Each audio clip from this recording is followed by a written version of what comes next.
नमस्कार दोस्तों, हम लेकर आ चुके हैं आप लोगों के लिए 20 मिनट में सुबह की 50 ताज़ा और बड़ी खबरें हैं।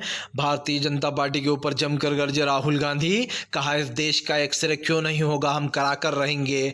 देश में कौन कितने हैं हम पता कर कर रहेंगे। आखिरकार क्यों दोस्तों। तेजस्वी यादव ने कहा बीजेपी 100 सीटें भी पार नहीं कर पाएगी, अब की बार भाजपा तड़ी पार होने वाली है। आखिरकार क्यों दोस्तों। भारतीय जनता पार्टी के खिलाफ इंडिया गठबंधन की रैली ने मचाया हुजूम।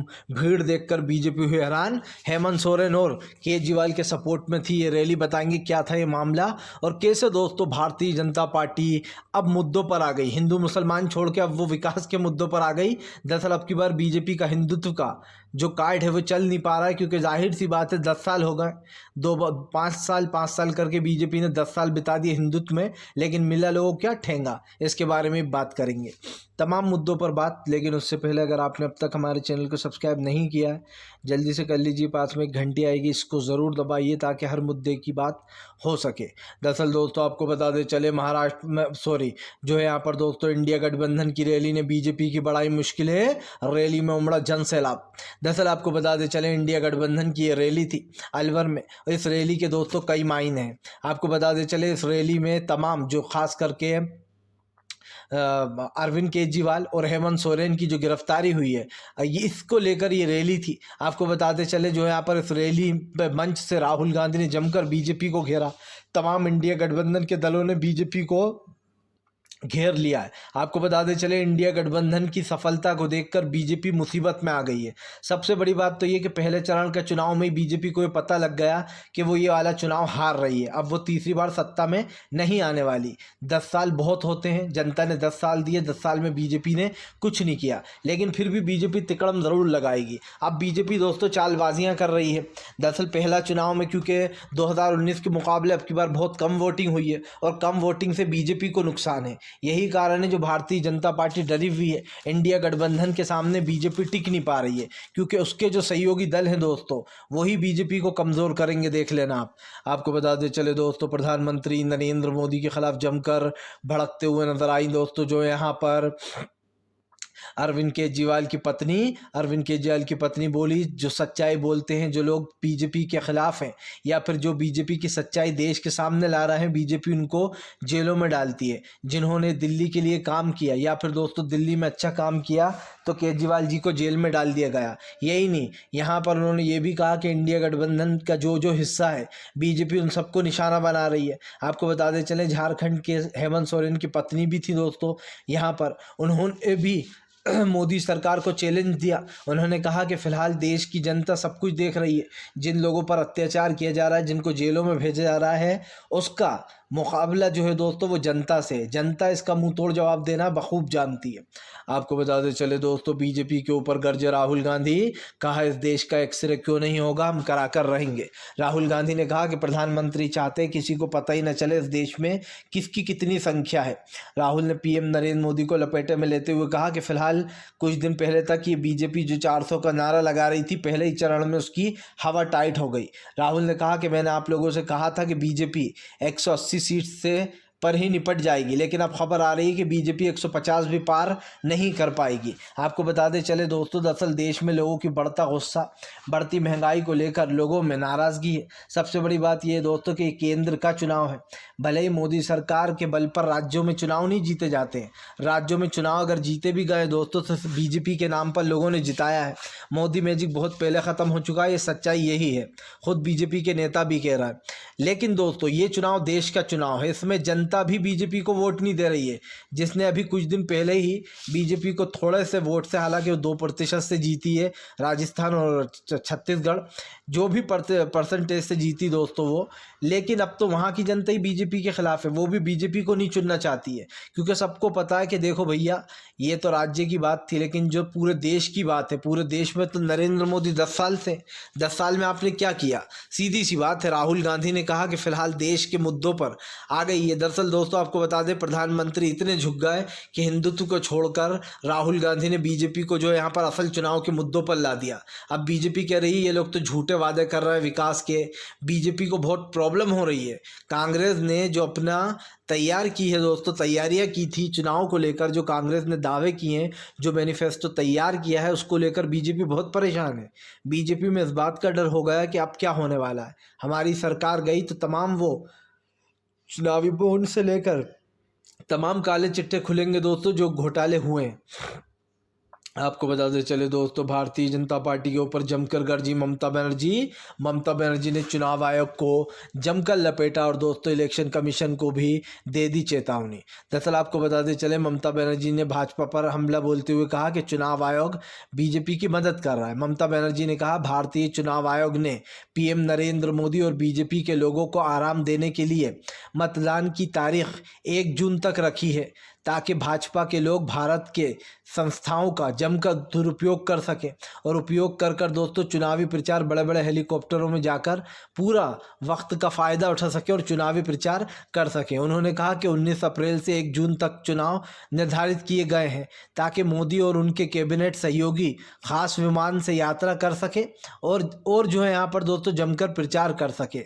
उन्होंने कहा, हर चरण से पहले उन्हें हम पर हावी होने और विमान से यात्रा कर पहले चुनाव में पहले उन्होंने कहा कि चुनाव बहुत जल्दी मई तक समाप्त हो जाते थे, लेकिन अब जो इसका टाइम जून तक कर दिया गया है। जानबूझकर चुनाव आयोग ने दोस्तों बीजेपी को पूरी सहायता दी है, ताकि वो हेलीकॉप्टरों का यूज़ कर सके और विपक्ष पर हावी हो सके, जगह जगह जाकर प्रचार कर सके। ममता बनर्जी ने जमकर चुनाव आयोग को लपेटा और साफ कहा कि चुनाव आयोग बीजेपी की मदद करने को ये सारा समय दे रहा है। और ये बात सच भी है दोस्तों, बीजेपी सरकारी संपत्तियों का दुरुपयोग कर रही है, वो खुलकर यूज़ कर रही है, जबकि चुनाव की शर्तों के अनुसार दोस्तों जैसे ही चुनाव की तारीखों का ऐलान होता है, आप कोई भी सरकारी संपत्ति को यूज़ नहीं कर सकते। लेकिन यहाँ पर तो उल्टा ही हो रहा है, चुनाव आयोग सो रहा है। ममता बनर्जी क्या गलत कह रही हैं? ममता बनर्जी बीजेपी की एक एक नब्ज़ से वाकिफ़ है दोस्तों, उन्हें पता है कब बीजेपी कौन सी चाल चलेगी, कब वो क्या करेगी, और इसीलिए ममता बनर्जी ने बीजेपी को जमकर लपेट लिया है। आपको बताते चले दोस्तों, भारतीय जनता पार्टी के ऊपर जमकर गरजे तेजस्वी यादव। कहा, मैं दावा करता हूं बीजेपी 100 सीट भी नहीं ला पाएगी, इस बार 100 से भी कम सीटों पर सिमटने जा रही है बीजेपी। दरअसल आपको बताते चले दोस्तों, एक तो ये कि इंडिया गठबंधन की इतनी ताकत, दूसरा ये दोस्तों कि बीजेपी के पास अब कोई ऑप्शन नहीं बचा, सारे तिकड़म लड़ा लिए। विपक्ष को ईडी सीबीआई के जरिए जेलों में भेज दिया, केजरीवाल हेमंत सोरेन को जेल में डलवा दिया, विपक्ष को डरा दिया, विपक्ष को अपनी पार्टियों शामिल करा लिया, कई नेताओं को ज़बरदस्ती शामिल कर लिया। उसके बाद भी बीजेपी जीत क्यों नहीं पा रही है? उसके पास सारी ताकत है दोस्तों, तमाम चीज़ें हैं, उसके बाद भी बीजेपी हार रही है चुनाव। और ये चुनाव की हार की गूंज दोस्तों मोदी सरकार को आखिरी वक्त तक याद रहेगी। इसलिए रहेगी कि आपके पास आज पूरी ताकतें थी, तमाम पुलिस की संस्थाएं, कोर्ट, तमाम चीज़ें आपके पास हैं, आपने पूरी ताकत लगा दी है चुनाव जीतने के लिए। लेकिन फिर भी दोस्तों मैं फिर भी कह रहा हूं कि बीजेपी ये चुनाव हार जाएगी। वो उसके पास ईवीएम हो, पैसा हो, छल हो, बल हो, उसके बाद भी वो चुनाव हार रही है, क्योंकि दोस्तों इस बार इंडिया गठबंधन है। और जब बात हमारे इंडिया की आती है तो कोई टिक नहीं पाता है दोस्तों इंडिया के आगे। आपको बताते चले दोस्तों, भारतीय जनता पार्टी के ऊपर जमकर भड़कते हुए नजर आए दोस्तों अखिलेश यादव। अखिलेश बोले, हमने नारा दे दिया है, ढोल नगाड़ों से विदाई तय है बीजेपी की। दरअसल अखिलेश यादव ने प्रधानमंत्री को लपेटे में लेते हुए कहा कि 2014 के बाद एक जुमला पार्टी आई थी जिसने देश को जुमला दिया था। सबसे पहला जुमला, मोदी जी आने वाले हैं, अच्छे दिन लाने वाले हैं।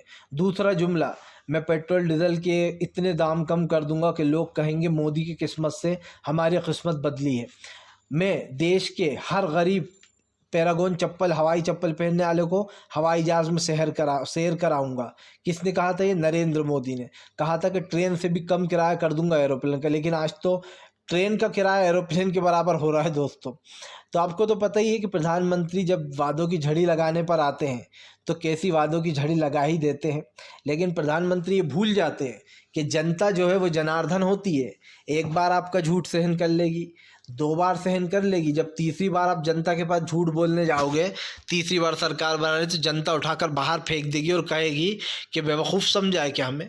एक बार बेवकूफ़ बना लिया, 2 बार बना लिया, बार बार बेवकूफ़ नहीं बनेंगे हम। सीधी सी बात है दोस्तों, बीजेपी सत्ता से जाएगी, लोकतंत्र मजबूत होगा। सोशल मीडिया जिसको कमज़ोर किया जा रहा है, पोस्ट हटवाए जाते हैं, डराया जाता है सोशल मीडिया वालों को। और मैं लिख के देता हूँ, जैसे ही बीजेपी चुनाव हारेगी और जब विपक्ष की सरकार इन पर दोस्तों कार्रवाइयाँ करा करेगी, तो इन लोगों को लोकतंत्र याद आएगा। ये लोग कहेंगे देखिए कैसे इंडिया गठबंधन लोकतंत्र का अपमान कर रहा है, लोकतंत्र को ख़त्म कर रहा है। दरअसल दोस्तों सच्चाई यही है, बीजेपी को लोकतंत्र जब याद आता है जब वो सत्ता में नहीं होती है। ये वही नरेंद्र मोदी हैं जो मनमोहन सिंह साहब पे बार बार सवाल उठाया करते थे और कहते थे कि माननीय पीएम को दाम कम करने चाहिए, पेट्रोल डीजल आज लोगों को के ऊपर मार पड़ रही है। और अब जब खुद 10 साल के लिए पीएम बन गए थे, सब भूल गए थे। आपको बता दें चले दोस्तों, फिलहाल भारतीय जनता पार्टी के खिलाफ आग बबूला, होठ असदुद्दीन ओवैसी। कहा बीजेपी को तो सिर्फ एक मकसद चाहिए देश में दंगे भड़काने का, और कुछ नहीं। ओवैसी ने कहा कि बीजेपी वाले आज मीट मांस मच्छी पर सवाल पूछते हैं, चुनाव के बीच में मीट मांस मच्छी को ले आते हैं। ओवैसी ने कहा कि इसका चुनाव से क्या लेना देना है। यही नहीं, असदुद्दीन ओवैसी ने कहा कि बीजेपी जानबूझकर इन मुद्दों को गायब करने की कोशिश करती है। वो चाहती है कि देश में हिंदू मुसलमान जैसे मुद्दे पनपे। ओवैसी ने भारतीय जनता पार्टी को लपेटे में लेते हुए कहा कि बीजेपी पूरी कोशिश कर रही है कि देश के असल मुद्दे गायब कर दोस्तों बीजेपी हिंदू मुसलमान पर सारी बात ले आए। और ये बात दोस्तों किसी से छुपी हुई भी नहीं है। हम लोग 10 बार इस चीज़ को बता चुके हैं और आप लोग भी इस चीज़ को ऑब्जर्व कर चुके होंगे कि बीजेपी की जो विचारधारा है दोस्तों वो हिंदुत्व वाली है। वो कोशिश करती है कि हर चुनाव में धर्म के आधार पर चुनाव आ जाए।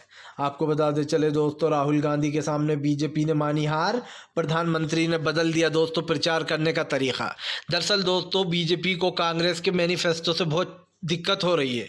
बीजेपी चुनाव आयोग पहुंच गई है कांग्रेस के मैनिफेस्टो को लेकर, कह रही है कांग्रेस ने इसमें झूठे दावे किए हैं कि वो ये करेगी वो करेगी। दरअसल दोस्तों किसी का मैनिफेस्टो है, उसने बड़ी सोच समझकर मैनिफेस्टो को तैयार किया है, लेकिन बीजेपी अपनी हार देखकर इसलिए बौखला गई है दोस्तों कि बीजेपी को लग रहा है कि ये जो चुनावी मैनिफेस्टो बनाया गया है ये तो भैया जनता को मद्देनज़र रख के बनाया गया।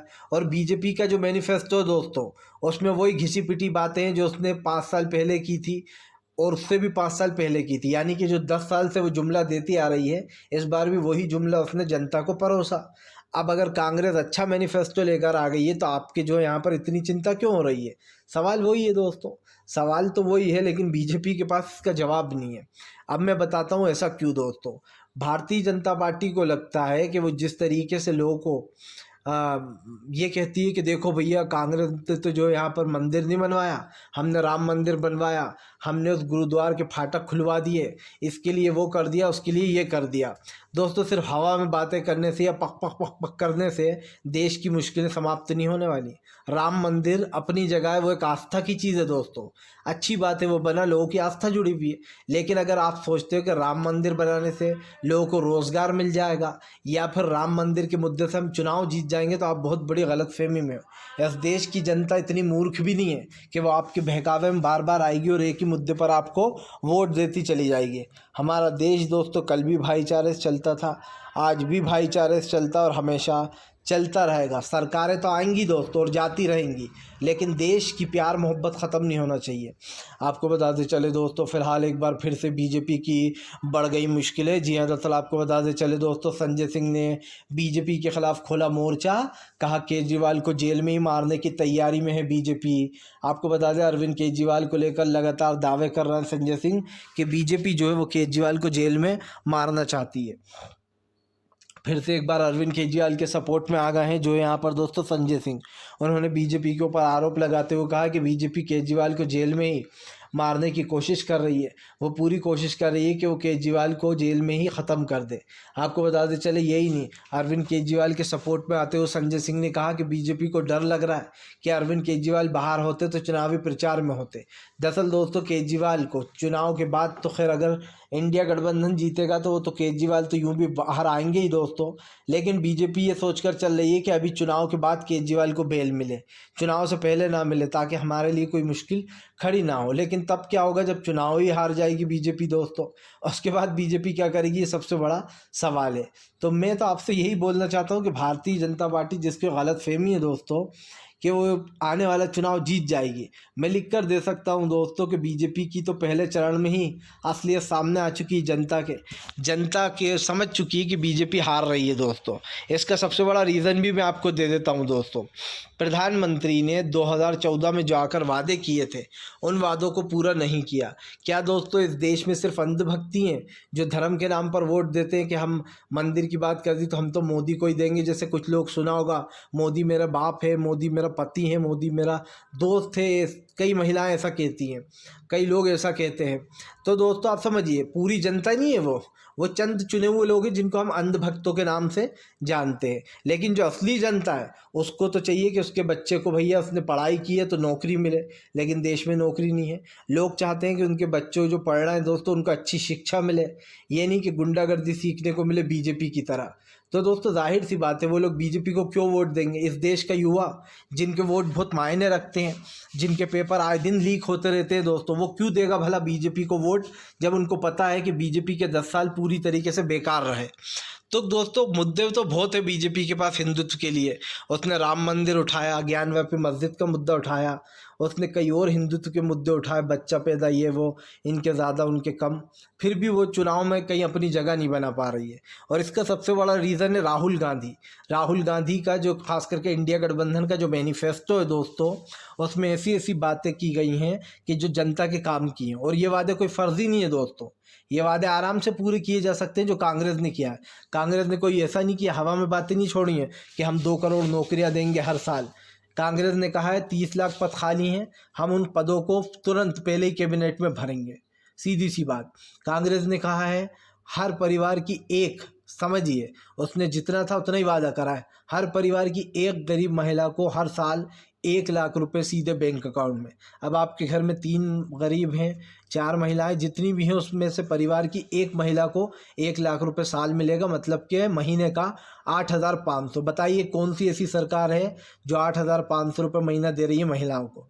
यही कांग्रेस के वादे देखकर बीजेपी डर गई है। उसको पता चल गया है कि कांग्रेस ने तोड़ निकाल लिया है। उसको ये भी पता चल गया है कि इंडिया गठबंधन ने बैठकर, ये मैनिफेस्टो दोस्तों सिर्फ कांग्रेस का नहीं है, ये मैनिफेस्टो पूरे इंडिया गठबंधन का है। सब ने अपना अपना सजेशन दिया है, और इनसे भी ज़्यादा सजेशन ये पता है किसका है? जनता का है।